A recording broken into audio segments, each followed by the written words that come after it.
வணக்கம். இது உங்கள் கிச்சன். இன்னைக்கு நம்ம என்ன பண்ண போறோம்னா பேபி பொட்டேட்டோவில் கறி பண்ண போகிறோம், பொரியல்.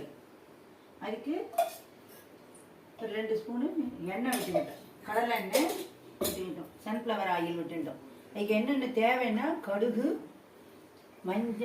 மஞ்சத்தூள், மிளகாத்தூள், உப்பு, சிம்பிள் இன்க்ரீடியன்ஸ் தான் தேவை, வேறு எதுவும் தேவையில்லை. கருவேப்பிலை தேவை. கருவேப்பிலை போட்டாலும் போடலாம் இல்லை. இந்த பேபி குழந்தையெல்லாம் சாப்பிட்றதுனா கருவேப்பிலை போட வேண்டிய அவசியம் கிடையாது. இப்போ நம்ம உப்பு போடணும், கடுகு போட போகிறோம். கடுகு போட்டு பொரியணும். இந்த பேபி பொட்டேட்டோவை நல்லா அலம்பிட்டு குக்கரில் 3 விசில் விட்டு வச்சுக்கணும். அதுக்கு முன்னாடி தண்ணி விட்டு உருளைக்கிழங்கு அலம்பி போட்டு அதில் உப்பு மஞ்சள் பொடியை போட்டு 3 விசில் போட்டு அதுக்கப்புறம் குக்கர் ஆஃப் ஆனதுக்கப்புறம் அதை எடுத்து வடிகட்டி இந்தமாரி தோலி உரித்து இதை வச்சுக்கணும். இப்போ நம்ம எண்ணெய் விட்டுருக்கோம், கடுகு போட்டிருக்கோம், கடுகு பொரியுது. இப்போ நம்ம இந்த பேபி பொட்டேட்டோவை போடுறோம்.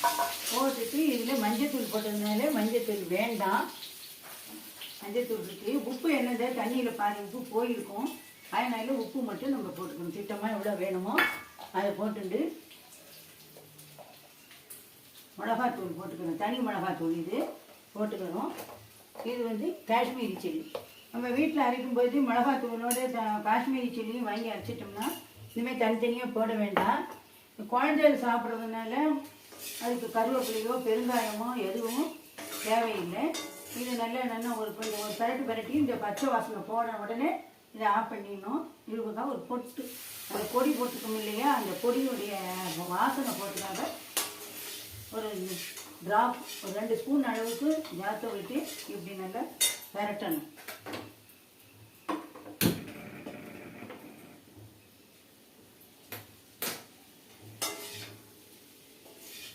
பேபி பொட்டேட்டோ யாரும் குழந்தைங்களாம் ரொம்ப விரும்பி சாப்பிடுவாங்க. இது கிடைக்கிற நாளில் இதை வாங்கி எல்லாம் குழந்தைகளுக்குலாம் இந்தமாரி பண்ணி கொடுங்க.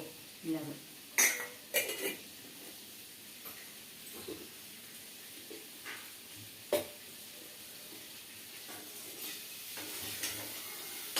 இந்தமாரி கொஞ்சோண்டு ஜாஸ்தியாக தெளிச்சு விட்டு இப்படி வதக்கிட்டாக்க இந்த பச்சை வாசனை, பொடியுடைய பச்சை வாசனை போயிடும். போட்ட உப்பும் டக்குன்னு நல்லா உள்ளே இறங்கும். இந்தமாரி வரணும். இப்போ பேபி பொட்டேட்டோ ரெடி ஆகிடுச்சு. அடுப்பை ஆஃப் பண்ணிவிட்டு நம்ம சர்விங் டிஷ்ஷில் இதை எடுக்கணும்.